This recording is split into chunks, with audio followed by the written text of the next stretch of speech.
What up, y'all? This is your boy, Mr. Downtown Ray Melo, and you're listening to the Entertainment Report for Monday, May 4th, 2015, delivering some of the major stories and trends going on in the world of entertainment and beyond. You can follow the show on Facebook or on Twitter, facebook.com/The Entertainment Report with Ray Melo, that's RAYMELO, or on Twitter at The Enter Report. You can listen to the show anytime you want on iHeartRadio. Just go to iHeartRadio.com, search for The Entertainment Report, and it'll take you to our page. Hopefully, everybody had a fantastic weekend.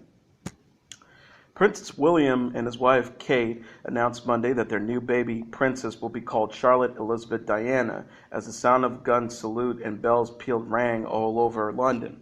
Britain has been on the tenterhooks waiting to discover what name the Duke and Duchess of Cambridge will give the little princess, who was born on Saturday and is fourth in line to the throne. The name, announced after 2 days of feverish speculations, will be interpreted as a tribute to William's parents and Queen Elizabeth II. Charlotte has been the bookmaker's late favorite and will be seen as a tribute to William's father, Prince Charles, being the feminine form of the heir to the throne's name. Great-grandmother Queen Elizabeth II has yet to meet the latest addition to the royal family, but the first middle name is a clear link to the sovereign. The Queen has been on the throne since 1952 and is set to become Britain's longest-reigning monarch on September 9th, overtaking Queen Victoria. Many royal watchers hoped the baby would carry the name Diana after William's late mother, whose death at age 36 in a car crash in Paris in 1997 prompted a global outpouring of grief. Diana gave birth to William in the same hospital where Kate delivered Charlotte. When William proposed, he gave Kate Diana's sapphire and diamond engagement ring as usual. She wore it on Saturday, and when it's clearly visible in pictures of her holding baby Charlotte. Gun salute and celebration. The brief statement from Kensington Palace said the Duke and Duchess of Cambridge are delighted to announce that they have named their daughter Charlotte Elizabeth Diana. They also added the baby will be known as Her Royal Highness Princess Charlotte of Cambridge. Princess Diana's brother, Earl Charles Spencer, who memorably delivered the eulogy at her funeral, said they were, quote, perfect names. He tweeted, "My 2-year-old Charlotte Diana will be thrilled at cousinly name sharing. It is at age where worlds revolved around her." The name Charlotte is also the middle name of Kate's sister Pippa, has a historical royal standing. King George's third wife, Queen Charlotte, was an amateur botanist who used her middle name instead of her first name, Sophie. Their son, King George IV, named his only child Princess Charlotte, but she died following childbirth at the age of 21 in 1817. According to the Office of National Statistics, Charlotte was the 21st most popular name for girls in England and Wales in 2013. The name announcement came an hour after gun salutes rang out in London to celebrate the birth. 41 shots were fired from World War I era field guns in Hyde Park after a military band played Stevie Wonder's Isn't She Lovely, a song he wrote to celebrate the birth of his daughter, Aisha. The field guns were pulled by horse in military procession that went past Buckingham Palace. Artillery units at the Tower of London also fired a ceremonial 62 gun salute at the same time, with the boom reverberating across the River Thames. The standard royal salute is 21 rounds, a traditional dating back to the cannon fires from ships, and an extra 20 are fired from a royal park or residence. At the Tower of London, a further 21 rounds were added on to show the city's loyalty to the sovereign. After resting a few days at Kensington Palace in London, William and Kate planned to travel to Amersham Hall, their secluded 10-bedroom mansion on the Queen's Sandringham estate in Norfolk, Eastern England. William is not due back at work as an air ambulance pilot in the region until June 1st. The new baby is behind the Queen's eldest son, Charles, 66, grandson of William, and great-grandson George in line of succession. Kate, who's 33, gave birth within 3 hours of being admitted to St. Mary's Hospital in London on Saturday.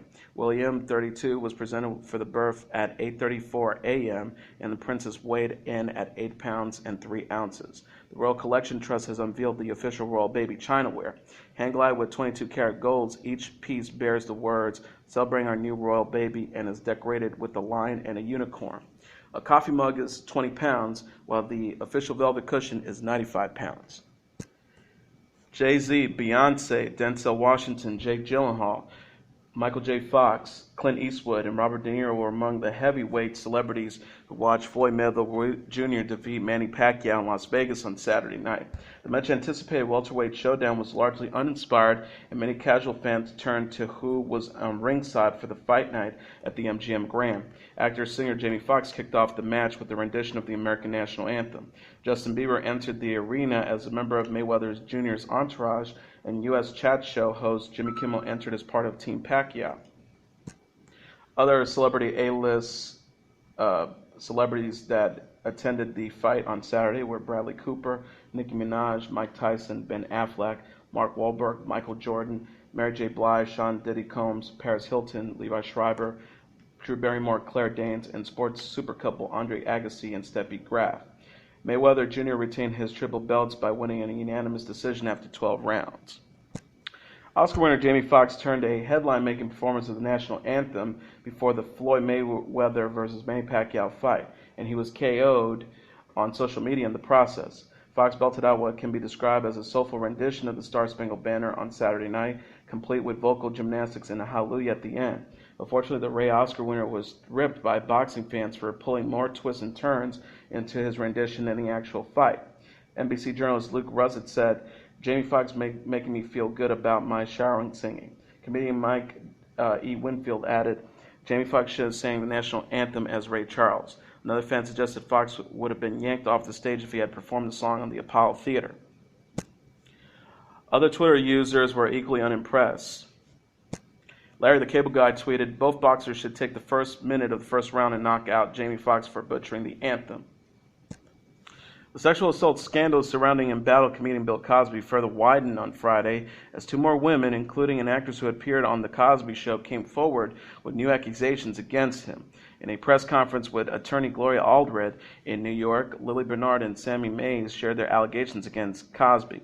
Lily, who appeared in an episode on the final season of The Cosby Show, claimed that she was drugged, raped, and threatened by Cosby while he was mentoring her in preparation for her appearance as, quote, the zany and very pregnant Mrs. Minfield. According to Bernard, Cosby was initially comforting and welcoming to her, complimenting her on her various skills. Bernard said in a statement on Friday, "After he won my complete trust and adoration, he drugged me and raped me." Bernard claimed that she last saw the comedian at the Cosby Show studios in 1992, where he told her, "As far as I'm concerned, Bernard, you're dead. Do you hear me? You're dead, Bernard. You don't exist. I never want to see your face again. Now get the hell out of here." Bernard said, "I interrupted that as a death threat and feared for my life." Bernard claimed to have become suicidal in the months following the encounter and said that she still suffers panic attacks and night terrors, quote, "as a result of what Mr. Cosby did to me." During Friday's conference, Sammy Mays said that she encountered Cosby in the mid-'80s as a writer covering the NATPE convention in New Orleans. According to Mays, when she asked Cosby for a brief interview, she invited him to walk with her from the convention center across the street to his hotel. Once in Cosby's hotel suite, Mays says Cosby mixed a drink for her with his back to her. After taking 2 big swigs, May claims, "Next thing I remember, when I woke from my state of unconsciousness, I seemed to have been drooling and was sloppily slouched in the chair with barely the edge of my bottom in it." According to Mays, her shirt was unbuttoned and her bra was slid to the side, exposing her breasts, and her belt had been, quote, "unhooked and rehooked, left loose around my hips." Cosby, who's 77, has been sieged in recent months by accusations of sexual assault leveled against him by dozens of women. The common thread in the allegations is that Cosby drugged the women before assaulting them. Last week, 3 new accusers came forward to claim that they had been assaulted by Cosby, including a former model who claimed that she was, quote, targeted and drugged by Bill Cosby in 1975 at the Playboy Mansion in Chicago. Cosby's attorney, Martin Singer, has denied accusations made against the comedian in the past. In the wake of the accusations, Cosby has suffered career setbacks, with Netflix postponing a comedy special that was to have aired late last year, and NBC shelved a comedy that was in developing as a possible starring vehicle for Cosby. The comedian is scheduled to perform at the Cobb Energy Perform Arts Center in Atlanta on Saturday. During Friday's conference, Aldred said she planned to attend the scheduled protest of the concert. Walking Dead alum Chad L. Coleman was caught on video screaming in a New York City subway car Friday. The actor can be heard yelling, quote, "I want to know where my humanitarians are." Yes, I am Chad L. Coleman. I'm on The Wire, The Walking Dead. I'm not trying to fucking play no games with you. Coleman even screamed at one point, yes, I'm an actor. You want me on TMZ? Recorded. TMZ did in fact release the video along with the brief interview with Coleman explaining his actions. Coleman said that when he boarded the train, some people were trying to determine who he was. Coleman became angry when one man reportedly said, "Nah, we don't know that," and Coleman said his comments about humanitarians were in reference to the ongoing protests in Baltimore. Coleman famously played the hammer-wielding Tyrese on AMC's The Walking Dead. He also played Dennis Cuddy Wise on HBO's The Wire, a show that follows the lives of characters in Baltimore. David Ayer, the director of the upcoming Suicide Squad, revealed the first official picture of the cast in costume. Ayer tweeted the first photo of the cast from the comic book film in costume on Sunday evening with the caption, Task Force X assembled and ready. The photo came a day after Ayer teased on Twitter, get ready, #Suicide Squad. The DC Comics adaptation stars Will Smith, Viola Davis, Margot Robbie, Jim Pyrak, Adam Beach, Ike Barinholtz, Joel Kinnaman, and Jared Leto playing the Joker. British actor Tom Hardy had been set for the role of Rick Flag, but Hardy dropped out due to a scheduling conflict and was replaced by Kinnaman. Suicide Squad is currently filming and will be released August 5, 2016. Dave Goldberg, CEO of SurveyMonkey and husband of Facebook COO Sheryl Sandberg, died suddenly on Friday while on vacation abroad with his family at 47 years old.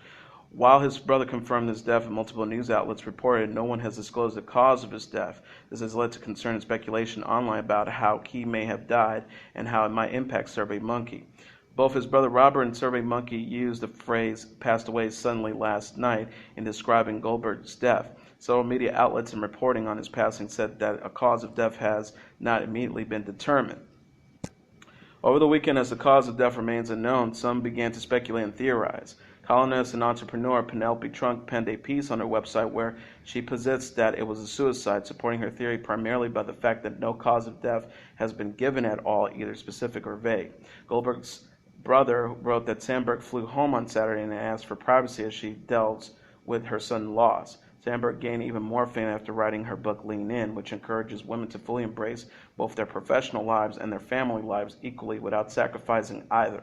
Some posits that Sandberg and her husband gave up their right to privacy by holding such public positions like CEO and COO.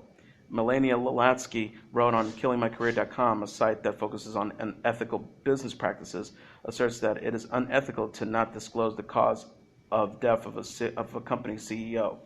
Losky's asked, is SurveyMonkey in financial trouble? Were they being investigated? Was he being investigated? Did he take his own life related to work matters? Sudden death without the disclosure of the cause is worse than if the cause was just disclosed. If his death was finance related, does it allow those on the inside an unfair advantage?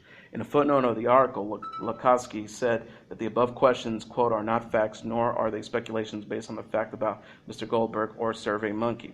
They're questions pulled from online.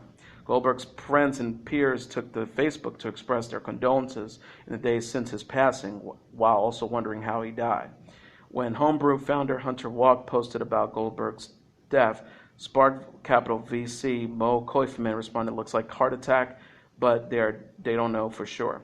Several other prominent figures in Silicon Valley, like Flickr co-founder Stuart Butterfield, Possesso CEO Rastislav Turek, and Freestyle co-founder Josh Flesher are chiming in with condolences and lingering questions about the cause of death, questions that are, for now, remain unanswered. Grace Lee Whitney, best known for portraying Captain James T. Kirk's William Shatner's personal assistant in the original Star Trek series and several of its subsequent films, died Friday in her California home. Fresno Bee reports she was 85. Rand's death comes just a few months after Leonard Nimoy, who portrayed Mr. Spock on the classic series. After appearing in the first 8 episodes, Rand was released from her contract as part of a creative retooling of the show. She would not return to Trek until the franchise took the leap to the big screen with the 1979 release of Star Trek The Motion Picture. Whitney subsequently appeared in a cameo role in Star Trek III, The Search for Spock, and then again as Rand in Star Trek IV, The Voyage Home, and Star Trek VI, The Undiscovered Country. She also reprised her role alongside fellow original series cast member George Takei for the franchise's 30th anniversary on an episode of the spin-off series Star Trek Voyager in 1996. British actor Nigel Terry, best known for his portrayal of King Arthur in John Boorman's 1981 film Excalibur, passed away on April 30th, 2015 of emphysema, according to The Guardian. He was 69. A star of stage, film, and television, Terry appeared recently in several British productions, including Agatha Christie's Marple, Doctor Who, and Casualty. His most prominent television role in the United States was the lead role on the short-lived 1992 medieval set series Covington Cross, where he played Sir Thomas Grey. His film debut came in 1968 alongside Peter O'Toole and Katharine Hepburn playing the teenage Prince John in Anthony Harvey's The Lion in Winter. He took the title role in Derek Jarman's Caravaggio in 1986 and starred in several other films throughout his diverse career, including Christopher Columbus, The Discovery, Blackbeard, Edward II, and his final major film production in 2004, Troy. And Ben E. King, the legendary R&B singer known best for the song Stand By Me, died Thursday in New Jersey. He was 76. According to King's booking agent, the singer had suffered from coronary problems. Born on September 28, 1938 in Henderson, North Carolina, Benny King began his career in earnest with the Drifters, who were comprised of members of King's doo-wop group The Five Crowns after manager George Trudwell fired the original lineup. With King, the group recorded hit songs like There Goes My Baby, Save the Last Dance for Me, and This Magic Moment. But it was the song Stand By Me that solidified Benny King's place in music immortality, the tune which served as the theme to and inspiration for the title of the coming-of-age movie by the same name in 1986, reached number 4 in the Billboard Hot 100 charts and topped the Billboard R&B charts during its initial release. It resurfaced to reach number 9 on Billboard's Hot 100 in 1986, the year the movie was released. Several stars of the ensemble cast of Stand By Me took to Twitter to express their condolences. Will Wheaton called King a gentle and kind man, while Jerry O'Connell called him a wonderful and immensely talented man. In later years, King was active in charitable activities, including through his Stand By Me Foundation, which provide educations to youth. He was also a founding champion of the Global Village Champions Foundation, an organization devoted to provide food for the needy. Musician Gary U.S. Bonds, a longtime friend of King's and a member of the Global Village Champion Foundation, paid tribute to the singer in a Facebook post, calling him, quote, one of the sweetest, gentlest, and gifted souls that I have had the privilege of knowing. I can tell you that Ben E. will be missed more than words can say. King was survived by his wife, Betty. One of the gunmen who opened fire outside the Muhammad Art exhibit and cartoon contest Sunday tweeted before the attack his devotion to Allah.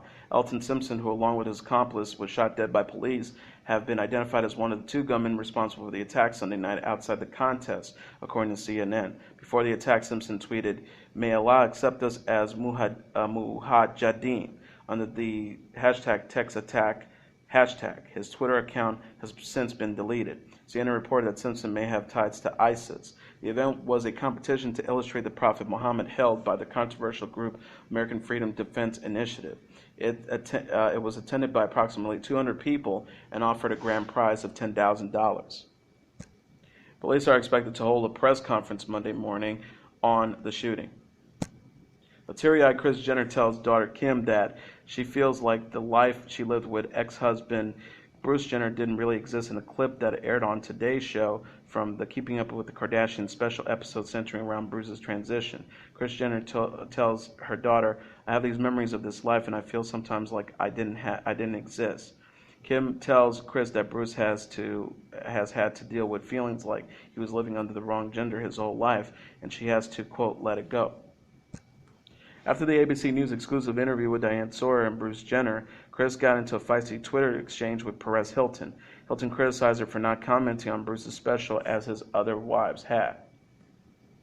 She tweeted, F you, Perez, no one has asked me to comment, and I'm sitting with Bruce now watching the show, so let's keep it real, LOL. So it seems she is able to brush away her tears in time to support her ex. This special may be the reason Kris didn't give more of a statement, as to leave some suspense for the special, which airs May 17th and 18th on E!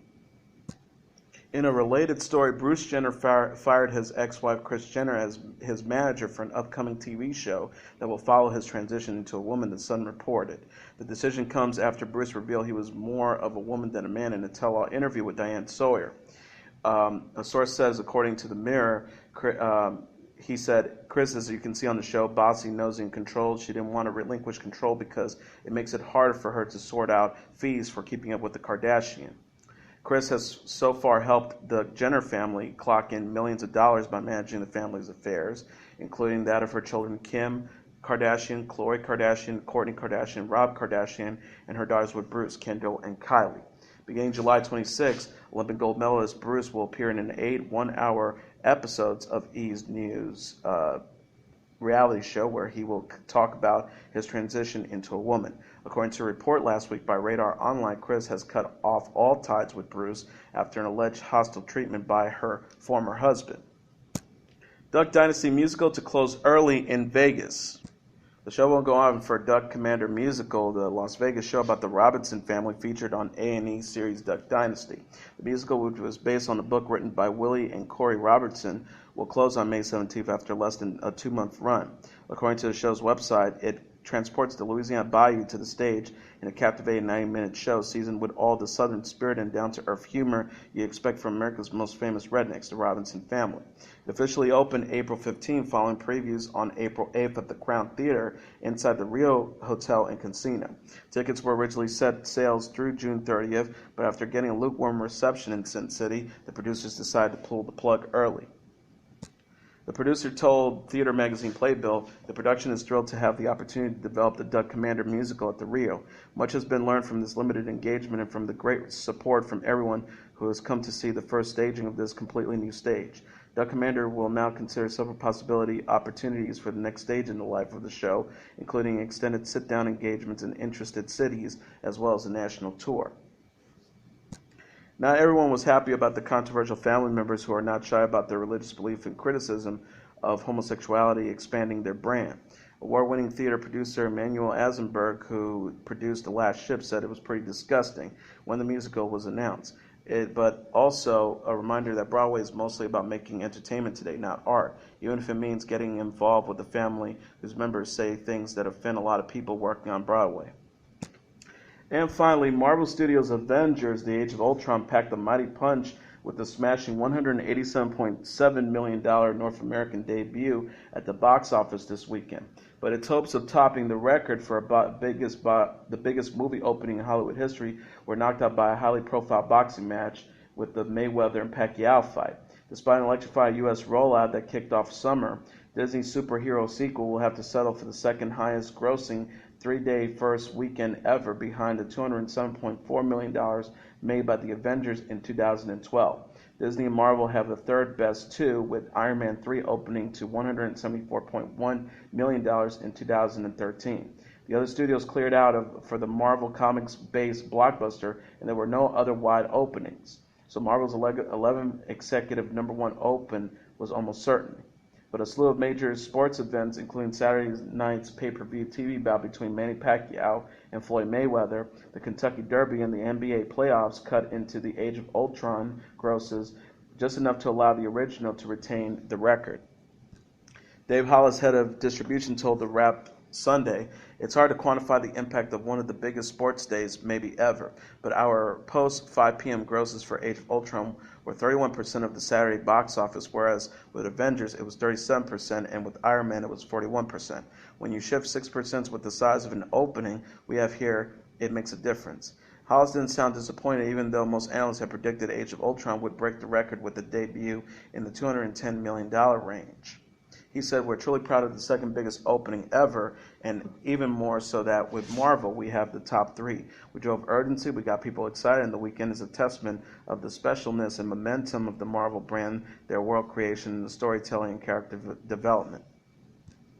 Even without the record, moviegoers went home happy and awarded Age of Ultron an A cinema score. The audience was 59% male and 59% over the age of 25, with adults making up 66% of the crowds, families 22%, and teens 12%. Hollis also said there were fanboy-driven movies at one time, and these numbers that skewed a little older and a little more even gender-wise show that they have become everybody's movie today. Giant screens, 3D, and the premiums they bring were huge for Age of Ultron. Real D 3D screens brought in roughly $56 million, or roughly 30% of the grosses. IMAX delivered $18 million from 364 screens, a hulking $50,000 per screen average, and 8 of the top 10 sit locations. And the 400 premier large format screens brought in a record of $13.5 million, topping the $11.8 million mark set last month by Furious 7. And that is your entertainment report for Monday, May 4th, 2015. I'm your host, Mr. Downtown Ray Melo. I'll be back tomorrow to deliver some of the major stories and trends going on in the world of entertainment and beyond. You can follow the show on Facebook or on Twitter, facebook.com/The Entertainment Report with Ray Melo. That's RAYMELO. Or on Twitter @The Enter Report. You can listen to the show anytime you want on iHeartRadio.